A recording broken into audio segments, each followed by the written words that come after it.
सागर सम्राट कान्होजी आंग्रे यांच्या आरमाराचा कोकण किनारपट्टीच्या भागात प्रचंड दरारा होता.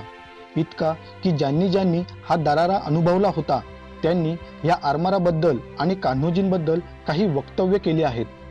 त्यांच्या प्रत्येक वाक्यातून त्यांनी घेतलेला कान्होजी आणि त्यांच्या आरमाराचा घेतलेला धसका आणि कान्होजींच्या आरमाराचे मान्य केलेले मोठेपणच आपल्या समोर येते. पोर्तुगीजांचे व्हाईसरॉय भारतात त्यांच्यासोबत घडणाऱ्या प्रत्येक घटनेचा आणि युद्धाचा अहवाल पोर्तुगालच्या त्यांच्या राजाला पाठवत असत. पोर्तुगीजांचे कान्होजी आणि त्यांच्या आरमाराचे वरचेवर संबंध येत होते. यातूनच पोर्तुगीजांचा जो पत्रव्यवहार पोर्तुगालच्या राजाला होत होता त्यात कान्होजी आणि त्यांच्या आरमाराविषयी काही उल्लेख आढळतात. पोर्तुगीजांचा व्हाईसरॉय त्याच्या वेगवेगळ्या पत्रातून काय म्हणतो?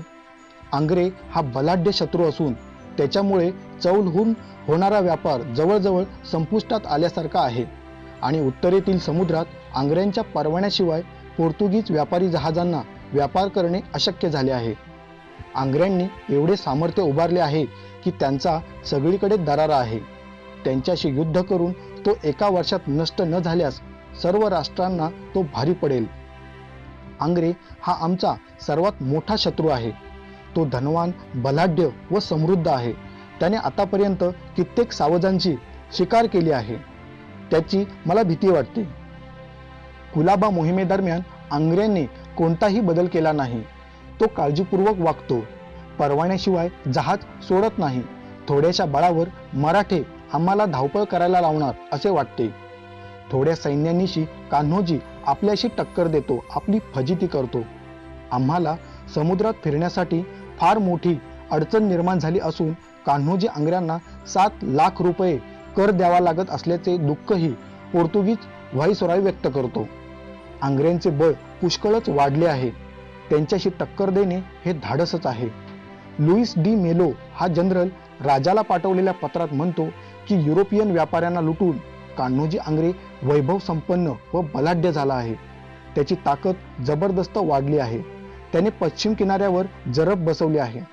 त्याला वठणीवर आणण्यासाठी उपाय राहिला नाही. पोर्तुगीजांची अवस्था अत्यंत दयनीय झाली आहे. गोव्याचा व्हाईसरॉय उत्तरेच्या सेनापतीला लिहितो की आंग्र्यांचा प्रश्न माझ्या दृष्टीने जरा कठीण आहे. हा काळा म्हणजे कान्होजी धपाटा घातल्याशिवाय गप्प बसायचा नाही. त्या अगोदरच तह केला पाहिजे.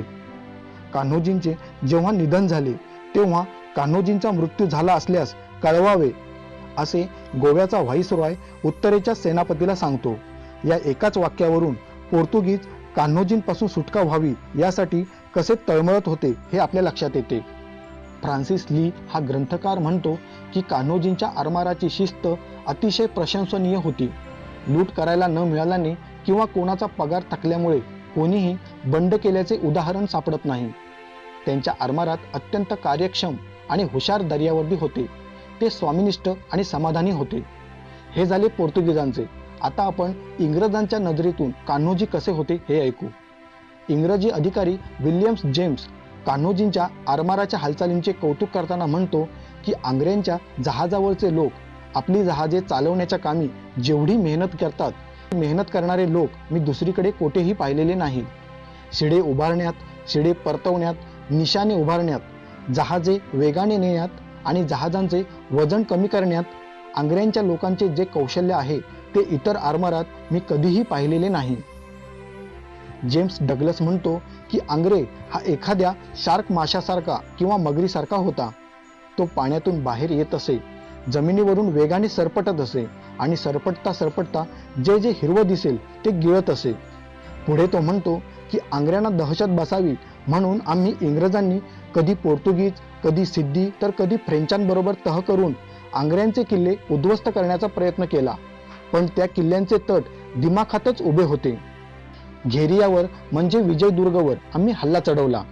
त्याच्या तटावर आमच्या तोफांच्या गोळ्यांचा काडीचाही परिणाम झाला नाही.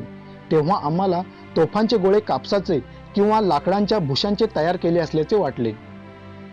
आंग्रे हा केवळ दर्यावरील क्रूर वाटमाऱ्या नव्हता. फुटून वाहत जाणाऱ्या तारवांवर त्याची घारीसारखी नजर असे. समुद्रातील जहाजे तो लिलेने पकडी. समुद्राप्रमाणे जमिनीवर सुद्धा त्याची गती मोठी होती. तो तिथले किल्ले सुद्धा सहज काबीज करी. तो समुद्रातील मगर म्हणजे शार्क आणि जमिनीवरचा ससानाच समजला जाईल. कान्होजींचे असे वर्णन बॉम्बे रिव्ह्यूज या ग्रंथात आले आहे. इंग्रजांचा आरमारी कमांडर बॅगवेल त्याच्या पत्रात म्हणतो, आंग्र्यांच्या बंदरात आंग्र्यांना आमचे म्हणजे इंग्रजांचे वास्तव्य अपमानास्पद वाटते.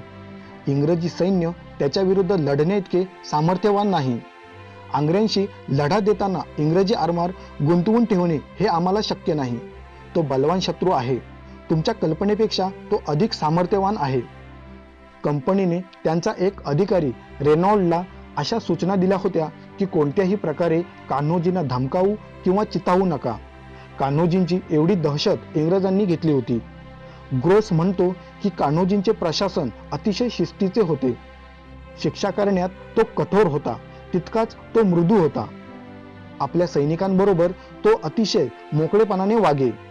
सूर्यासारखे प्रतापी आणि तेजस्वी, विजयी, सदा धैर्यशाली, उदार, बुद्धिमान, धर्मसंरक्षक, राजमान्य, राजकार्य धुरंधर श्रेष्ठ श्री कान्होजी आंग्रे सरकेल असा उल्लेख इंग्रजांच्या एका पत्रात आला आहे.